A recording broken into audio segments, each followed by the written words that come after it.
সিঙ্গারাগুলো দেখে মনে হচ্ছে না একদম দোকান থেকে কেনা, কিন্তু নয়, এটা একদম বাড়ি বানানো কিছু সামান্য উপকরণ দিয়ে।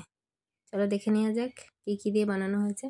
প্রথমে নিয়ে নিয়েছি 1 বাটি ঘরে থাকা আটা, কিছুটা পরিমাণ কালো জিরে ও সামান্য লবণ। তারপর তেল দিয়ে ভালো করে ময়াম করে নিতে হবে। এরপর মেখে নেওয়ার পর যখন দেখবে যে আটাগুলো হাতে নিলে পারে মুঠ পেকে যাচ্ছে, আবার সামান্য চাপ দিলে ভেঙে যাচ্ছে, তখন বুঝতে পারবে যে আটার ময়াম ভালো করে হয়ে গেছে। এরপর সামান্য জল দিয়ে অল্প অল্প করে জল দিয়ে ভালো করে মেখে নিতে হবে। অল্প অল্প জল দেবেন, নাহলে আবার আটাটা নরম হয়ে যাওয়ার সম্ভাবনা থাকতে পারে।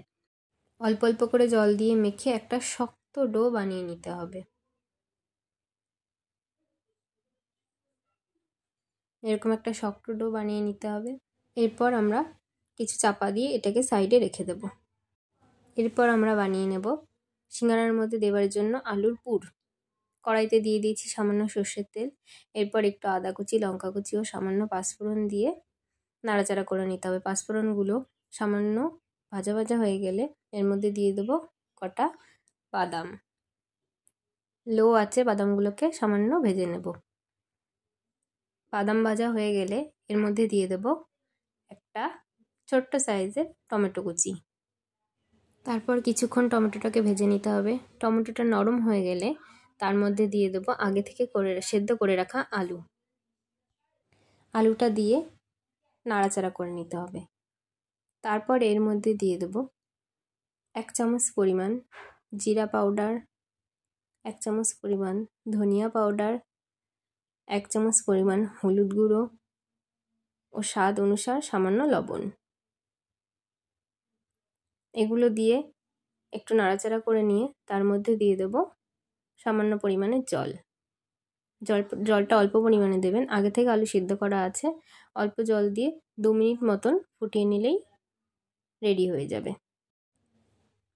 এই যে দেখুন ঝোলটা শুকিয়ে এসেছে, একদম মাখো মাখো হয়ে গেছে। তো আমাদের আলুর পুর রেডি হয়ে গেছে। এরপর আমরা রুটি বেলে নেব। রুটি বেলা হয়ে গেলে ছুরি দিয়ে এরকম পিস পিস করে কেটে নিতে হবে। কাটা হয়ে গেলে তার মধ্যে আমরা একটু একটু করে আলুর পুরগুলো রুটির মধ্যে দিয়ে এরকমভাবে ভাঁজ করে নেব। তারপর হাতের উপরে নিয়ে যেই মুখটা মানে খোলা রয়েছে সেই দিকটা এরকমভাবে সিল করে দিতে হবে। চেপে চেপে মুখগুলো বন্ধ করে দেবো। এই যে রেডি হয়ে গেল কি সুন্দর ছোট্ট একটা সিঙ্গারা, মিনি সিঙ্গারা যাকে বলে। এরকমভাবে সবগুলো সিঙ্গারা বানিয়ে নেব।